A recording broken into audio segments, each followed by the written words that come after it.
அடுத்து நம்ம பைத்தான் கமாண்ட்ஸ்னால் என்னென்னு பார்க்க போகிறோம். இந்த பைத்தான் கமாண்ட்ஸ் யூஸ் பண்ணுறதுனால நம்மளால் கோட்ஸை வந்து எக்ஸ்பிளைன் பண்ண முடியும். இது வந்து லாகின் பேஜ், இது வந்து சைன் அப் பேஜ் அப்படிங்கிறத நம்மளால் எக்ஸ்பிளைன் பண்ண முடியும். இந்த கமாண்ட்ஸ் எல்லாமே கோட் வந்து ரன் ஆகும் போது வந்து இக்னோர் பண்ணிடும். நம்ம my dear hackers welcome to Tamil Hackify அப்படிங்கிற ஒரு டெக்ஸ்ட் எழுதியிருக்கேன்.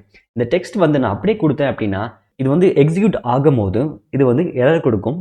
அதை சால்வ் பண்ணுறதுக்காக என்ன பண்ணலாம் அப்படின்னா நம்ம கண்ட்ரோல் // அடிச்சிங்க அப்படின்னா இந்த லைனுக்கு முன்னாடி வந்து இந்த ஆஸ்ட்ரிக் ஆர் பவுண்ட் சிம்பல் வந்து வரும். இது வந்துச்சு அப்படின்னா கோட் ரன் ஆகும் போது இக்னோர் பண்ணிட்டு அப்புறமா தான் வந்து பிரிண்ட் ஆகும். இப்போ கீழே வந்து நான் பிரிண்ட் கொடுக்குறேன். பிரிண்டா திஸ் இஸ் ஆல் அபவுட் கமெண்ட்ஸ்னு கொடுக்குறேன். பிரிண்ட் பண்ணுங்க அப்படின்னா தேர்ட் லைனில் நம்ம கமெண்ட் பண்ணியிருக்கிறதுனால நமக்கு இந்த 6 லைன்ஸில் என்ன கோடு இருக்கோ அது மட்டும் தான் வந்து நமக்கு வந்து பிரிண்ட் ஆகும். இப்போது அகெயின் நான் வந்து வியூ மீ லைக்ஸ்ன்னு கொடுக்குறேன். அகெயின் நான் வந்து கண்ட்ரோல் // கொடுக்குறேன். கமெண்ட் பண்ணிட்டேன். சிங்கிள் லைன் கமெண்ட் பண்ணணும்னா நம்ம வந்து ஆஸ்ட்ரிக் சிம்பிள் வந்து யூஸ் பண்ணலாம். இல்லை மல்டி லைனுக்கு வந்து கமெண்ட் பண்ணணும் அப்படின்னா நம்ம வந்து triple single quotes or triple double quotes use பண்ணலாம்.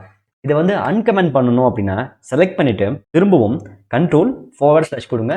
அகெயின் இது கமெண்ட்லேருந்து வெளியே வந்துடும். லைனுக்கு மேலே ட்ரிபிள் சிங்கிள் கோட்ஸ் கொடுங்க. 3 கோட்ஸ் மேலேயும் 3 கோட்ஸ் கீழே இருக்கிற மாதிரி கொடுத்துருங்க. இப்போது நம்ம இதை ரன் பண்ணாலும் நமக்கு இந்த கோடை இக்னோர் பண்ணிவிட்டு அதுக்கப்புறமா தான் நமக்கு பிரிண்ட் ஆகும்.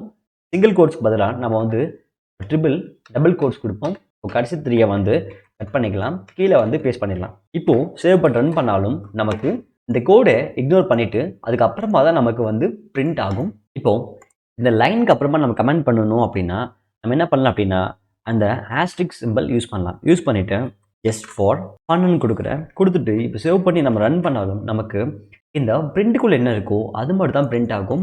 இந்த லைனில் இந்த ஆஸ்ட்ரிக் அப்புறமா என்ன இருக்கோ என்ன கோட் இருக்கோ அது வந்து இக்னோர் ஆயிரும்.